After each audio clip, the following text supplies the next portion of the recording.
उठाओ फोन और बना दो अपनी बेस्ट टीम अपने स्किल पे @skill fantasy link in the description. जब इतना कंफ्यूजन पिछले 3 दिनों से चल रहा था कि कौन लड़ेगा, कहाँ लड़ेगा, क्या होगा, सबसे पहला फ़ोन आपके पास किसका आया था कि आप प्रियंका जी ने फैसला लिया? उससे पहले ये चला था कि प्रियंका जी खुद लड़ सकती हैं, तो आपने कहा नहीं कि आप क्यों नहीं लड़ रही हैं? नहीं, मैं तो कहा मेरा ड्यूटी भी बनती है कि एक उनकी कॉन्स्टिट्यूंसी है। हाँ मेरे कज़न जो थे वो पंजाब में एमएलए थे, जिनको उग्रवादियों ने असैसिनेट कर दिया था। पहले मैं यहाँ पे 1.5 ब्लॉक का इंचार्ज होता था। 1.5 ब्लॉक? 1.5 ब्लॉक, 1+ आधा? हाँ 1+ था। हाँ। तिलोई से मैंने शुरू किया था। हाँ। जब तिलोई पार्ट होता था रायबरेली डिस्ट्रिक्ट का। Amethi seat high profile seat, पिछले 3 दिनों से काफ़ी हाइप था कि कौन अमेठी से कांग्रेस का उम्मीदवार होगा, और अब सुबह तो क्लियर ही हो गया। हालांकि कुछ के लिए बड़ा सरप्राइजिंग रहा, तो कुछ के लिए ये शॉकिंग रहा, तो कुछ के लिए बहुत सामान्य रहा। केएल शर्मा साहब पिछले 40 साल से इनका अमेठी रायबरेली से रिश्ता रहा है, गांधी परिवार के सबसे करीबी लोगों में से माने जाते हैं।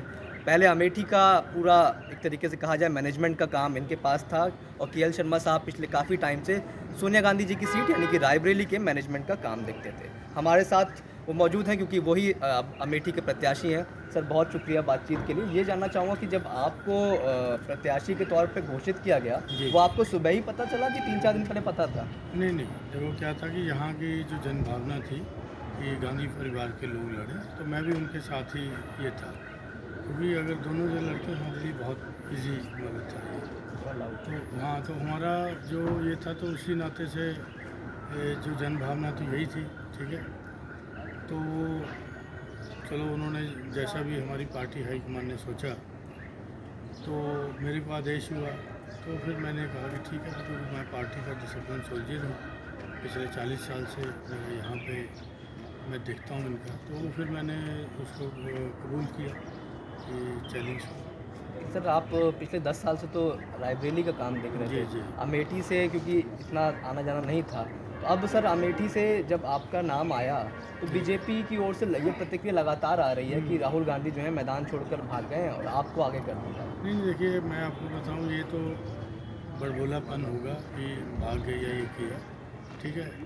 तो ये ऐसी कोई बात नहीं। गांधी परिवार ना कभी अंग्रेज़ों के टाइम पे भागा है, ना आज भागा है, ना आगे कभी भागेगा, क्योंकि ये उनकी कॉन्स्टिट्यूंसी है। यहाँ पे राहुल जी 2019 में के बाद से लगातार यहाँ पे उनका ऑफिस यही है, जो ऑफिस खड़े हैं आप, ये रन कर रहा है वहाँ पे। वैसे ही यहाँ के लोगों की ग्रीवेंसेस को हम लोग डील कर सकते हैं जितना कर सकते हैं। उसके बाद ये सारी चीज़ें यहाँ से मतलब चलती रही, ये ऑफिस कभी बंद नहीं हुआ। तो इसलिए वो चीज़ें कि पब्लिक ये है, तो होता ना कि आदमी हार गया तो वही ये कर दिया, तो कभी हम लोगों ने यहाँ का काम, क्योंकि यहाँ जनता यहाँ से गांधी परिवार से जुड़ी हुई है, तो हम लोग उन्हीं के उसके अनुरूप यहाँ पे काम करते हैं। सर एक चीज़ और भी बोली जा रही है, क्योंकि आप राहुल गांधी जी रायबरेली में नामांकन कराए, बीजेपी की तरफ से दूसरा काउंटर है कि उन्होंने अपने लिए सेफ सीट चुन ली है, अमेठी कठिन पड़ जाती है, अमेठी में आपको आगे कर दिया। नहीं, ऐसा कठिन सीट कोई मतलब नहीं है। दोनों सीट गांधी परिवार के लिए सोची थी, तो भाई आप ही लोग दिखाते थे कि यहाँ कोई ऐसा मुकाबला नहीं है। देखो इलेक्शन होता है, ठीक है ना। इलेक्शन जब जनता लड़ने लग जाती है, तो फिर बड़े बड़े जो बड़बोलेपन जो करते हैं उनका जनता जवाब दे देती है। क्योंकि आपको शाइनिंग इंडिया का भी पता होगा, क्योंकि तो उस समय भी आपको पता होगा कि किस तरह जनता ने जवाब दे दिया था। तो जनता देखो जानती है यहाँ की कि हमने क्या खोया, ठीक है, और कितना उनका ये हो, तो जनता जानती है। क्योंकि हमको बोलने की ज़रूरत नहीं पड़ती। जैसे हम कोई वाक्य शुरू कर, अरे भाई साहब आपने ये नहीं था, ये भी है। क्योंकि यहाँ तक जब आप कह रहे हो कि यहाँ पे ओवरव्यू मेरा हमेशा यहाँ रहा, क्योंकि रायबरेली में मैं ज़्यादा फोकस करता था, तो ओवरव्यू मेरा यहाँ पे रहा। हर एक्टिविटी से, चाहे पॉलिटिकल हो, तो मैं उसके अंदर बाकायदा इन्वॉल्व रहता था। पहले क्योंकि हमारे यहाँ पे पीसीसी के सेक्रेटरी भी अपॉइंट हैं, जनरल सेक्रेटरी भी अपॉइंट हैं, वाइस प्रेसिडेंट भी अपॉइंट है, एआईसीसी का सेक्रेटरी भी एक इंचार्ज है, और उनके हमारे पीसीसी के कार्यक्रम जितने भी आते थे, वो सारे के सारे अमेठी के वर्कर हमारे पूरे करते थे उसको। तो ऐसे लिए कि नहीं कि संगठन वाइज हम लोग यहाँ कुछ कर ही नहीं रहे थे, आलो आया इलेक्शन आ गए, तो ऐसी स्थिति नहीं है। आपके बारे में कई सारी प्रोफाइल्स भी सोशल मीडिया पे चल रही हैं, जो आपका लंबा रिश्ता रहा गांधी परिवार से, थोड़ा सा उसके बारे में सर बताइए कि आप कैसे गांधी परिवार से जुड़े। कोई बताता है कि यार रिलेटिव्स हाँ, के भी नहीं मतलब मैं नहीं, मेरा रिलेटिव नहीं है। हाँ मैं एक पॉलिटिकल फैमिली से हूँ। हाँ मेरे कज़न जो थे हाँ। पंजाब में एमएलए थे, जिनको उग्रवादियों ने असैसिनेट कर दिया था। वो एमएलए बन गए थे, उसके बाद किया था। तो उस समय मेरी टिकट हुई थी 1985 में पंजाब से। कांग्रेस। हाँ, लेकिन मैं उस समय मेरी उम्र 3.5 महीना कम पड़ गई, 25 साल से। अच्छा तो फिर ये हुआ कि उसके बाद वो एमएलए बने, हाँ, जो मेरे कज़न थे, क्या नाम था। सतपाल पराशर। अच्छा ठीक है, तो वो बन गए। तो लेकिन मतलब क्या हुआ कि उग्रवादियों ने, उसमें उग्रवाद बहुत था पंजाब में, हाँ तो उग्रवाद की भेंट चढ़ गए। तो ठीक है, लेकिन मैं तो तब तक यहाँ आ चुका था, क्योंकि मैं 83 में यहाँ पे आ गया था। मैं एक यूथ कांग्रेस का प्रोग्राम चला था ऑल ओवर इंडिया, जिसमें उन्होंने फ्रेश ग्रेजुएट लड़के चुने थे जिनकी फैमिली बैकग्राउंड कांग्रेस ही हो। तो मैं उसके नाते यहाँ पे आ गया था। तो जब आया तो यहाँ पे पहले मैंने मध्य प्रदेश में काम किया 7-8 महीने, तो उसमें काम किया। तो वहाँ से मैं जो बेस्ट पोटेंशियल लड़के थे 10 पूरे इंडिया के, उनको यहाँ पे लगाया गया था 1983 में। राजीव जी ने हैंड पिक्ड लोग थे हम लोग, तो ये सारा था। उसके बाद फिर हम लोग यहाँ आ गए। पहले मैं यहाँ पे 1.5 ब्लॉक का इंचार्ज होता था। 1.5 ब्लॉक। 1.5 ब्लॉक, 1 + आधा। हाँ 1+ आधा। हाँ। तिलोई से मैंने शुरू किया था। हाँ जब तिलोई पार्ट होता था रायबरेली डिस्ट्रिक्ट का, हाँ तो मेठी अपने आप में तब डिस्ट्रिक्ट नहीं होता था। हाँ तो हमारे ये 3 असेंबली सेगमेंट सुल्तानपुर में पड़ते थे, 2 हमारे असेंबली सेगमेंट रायबरेली में पड़ते थे। तो इस तरह का कॉन्स्टिट्यूंसी का कंपोजिशन था। तो हम लोग करते थे, तो हम लोग 1.5 ब्लॉक के इंचार्ज हुआ करते थे। तो हमारा काम था ऑर्गेनाइजेशंस का, नए कैडर बिल्डिंग का काम करना, और साथ में यहाँ की डेवलपमेंट के ऊपर भी वॉच करना। तो हम लोगों ने किया पहले, ठीक है।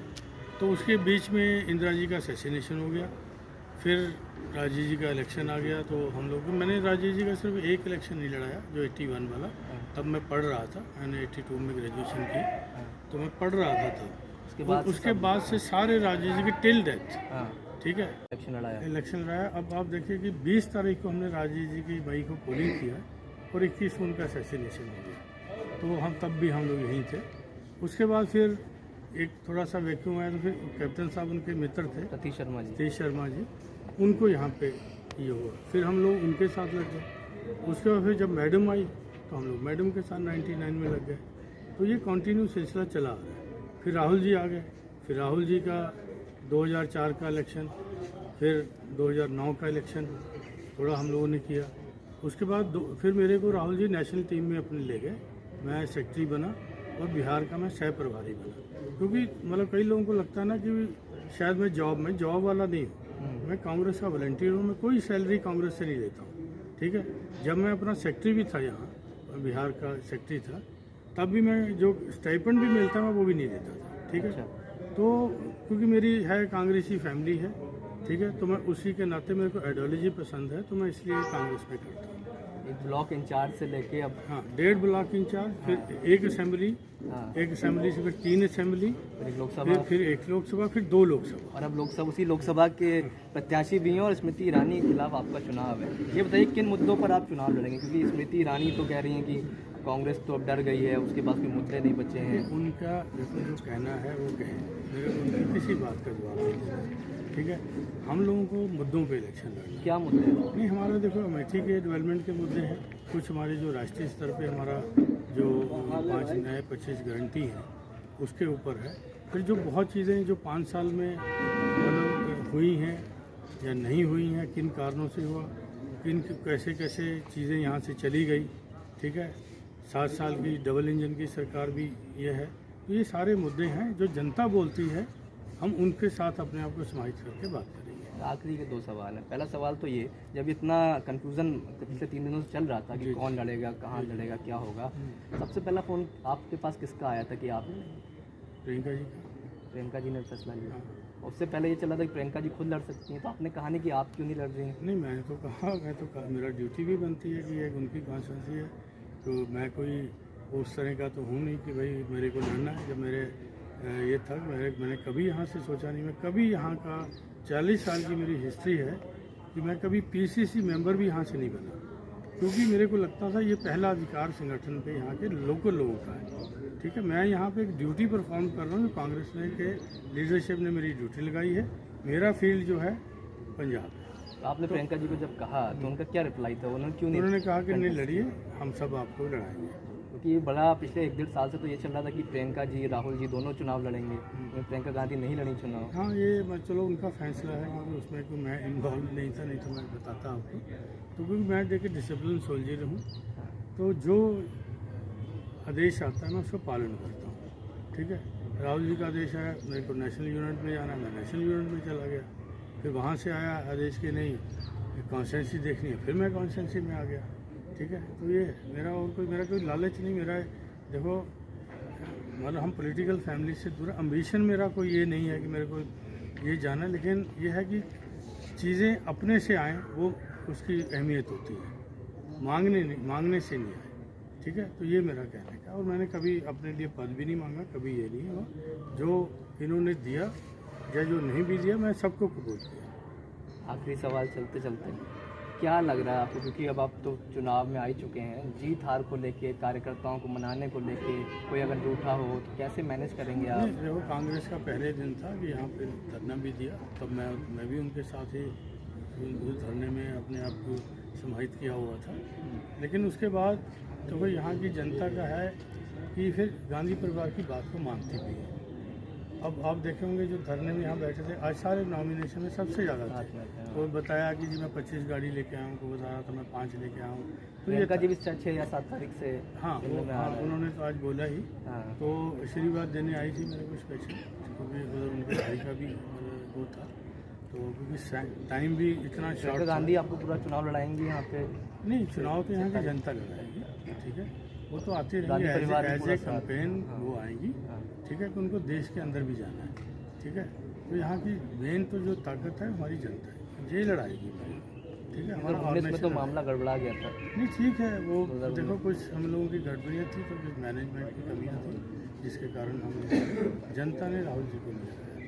ठीक है, मैं आपको बता दूँ, ये मैं कह सकता हूँ, किसी भी मंच पे कह सकता हूँ। जनता ने नहीं हराया था फिर थोड़ा मैनेजमेंट में हमारी कुछ कमियाँ थी, जो मैं आया था जब था, उसके बाद राहुल जी ने मेरे को भेजा था कि अपनी समीक्षा करके आया कि क्या रीज़न क्या रहे। राहुल जी के लिए हमें रायबरेली कैसा रहेगा, क्योंकि आप तो वहाँ के इंचार्ज? नहीं, दोनों जगह अच्छा, मैं तो कहा कि ये दोनों कॉन्स्टिट्यूंसी ही मतलब अच्छी थी।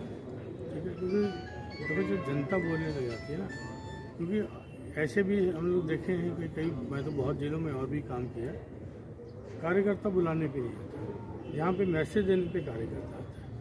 ठीक है, एक संदेशा पहुँच गया कि ये लोग आ रहे हैं, तो लोग अपने आप आ जाते हैं।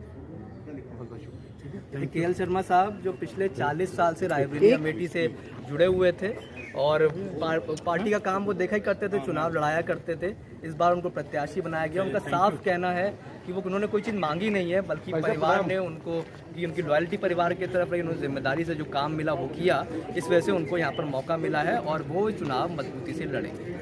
प्रशांत श्रीवास्तव, यूपी तक।